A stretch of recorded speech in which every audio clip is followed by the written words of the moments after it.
4 tipos de brinquedos, as 4 tipos de categoria de brinquedos para psitacídeos relatados em literatura que existem e que a gente precisa oferecer para as nossas aves.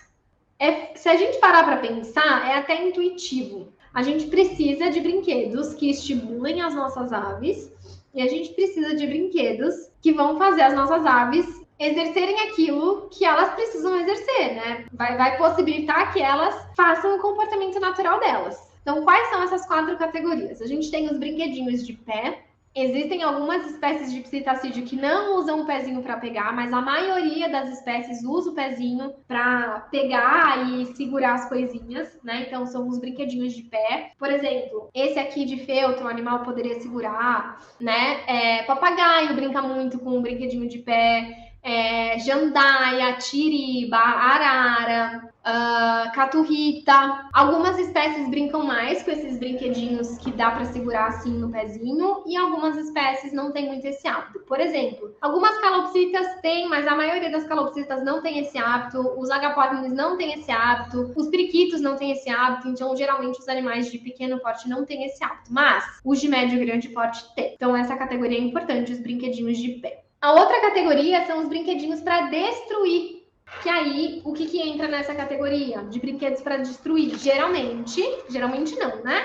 A gente precisa de materiais que sejam naturais. Galhos, esse próprio puleiro suspenso aqui de eucalipto, a buchinha vegetal que o animal vai destruir, os galinhos com folha, a gente tem os próprios palitinhos, né, que o animal vai destruir. Então, essa categoria de brinquedos para destruir é muito importante. Os psitacídeos, na natureza, eu brinco que eles são da turma da poda. Tudo que tiver pela frente, eles vão podar, eles vão destruir, tá? Então, essa categoria de brinquedos é muito importante estar presente no ambiente da sua ave.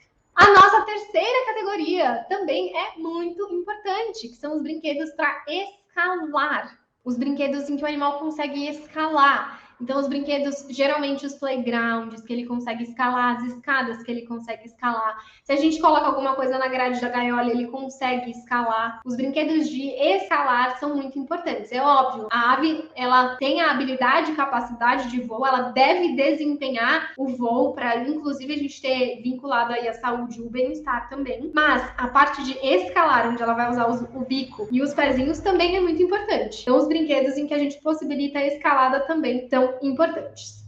E a nossa quarta categoria são aqueles brinquedos para pendurar. Que o animal consiga se pendurar e balançar, por exemplo, balanço, por exemplo, esse brinquedo aqui que é um balanço suspenso, esse aqui, ó, de bucha, o animal também consegue se pendurar, tá? Esse brinquedo de bucha natural, e ele tem até uns rolinhos de madeira aqui para o animal destruir também. Então, veja só, esse brinquedo, ele tá na categoria de destruir e na categoria de se pendurar, né? Obviamente, dependendo do porte do animal. Então, existem brinquedos em que vão estar em mais de uma categoria. Esse aqui, né, que também é para destruir, que também dá para o animal se pendurar. Isso aqui é eucalipto. Que mais de pendurar? Um balanço, né? A gente tem um balanço aqui feito com um fio de malha e o animal consegue se pendurar. Esse aqui nem tanto destruir. É lógico que se o animal quiser, ele até vai destruir esse ponto aqui do fio de malha, mas é um pouquinho mais difícil. Não é o propósito desse brinquedo. Então é importante a gente entender essas 4 categorias. Além dessas 4 categorias, a gente também entra naquela parte em que a gente precisa de estímulos diferentes, né? Social, sensorial, alimentar, cognitivo e físico. Sem me delongar muito, sem explorar muito essa parte de estímulos para vocês, eu trouxe